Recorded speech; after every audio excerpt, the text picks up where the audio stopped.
What's up guys, it is me, Randy Time, and today I'm going to teach you how to make money.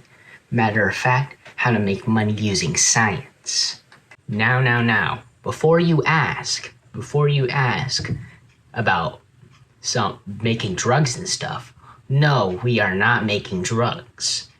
So, for the people who wants to be like Heisenberg, this video ain't for you.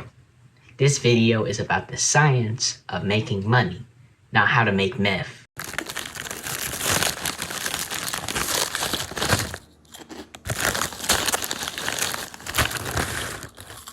Do you know what is made up of money?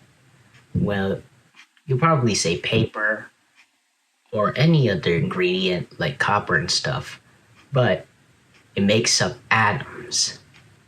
Yeah, that's right, atoms. It makes up everything. Shit, even I'm atoms.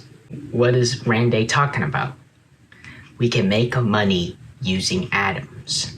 Now you're probably wondering, will it hurt the economy?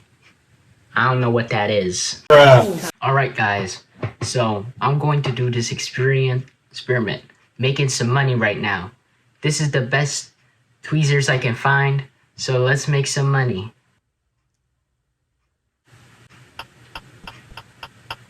Oh shit.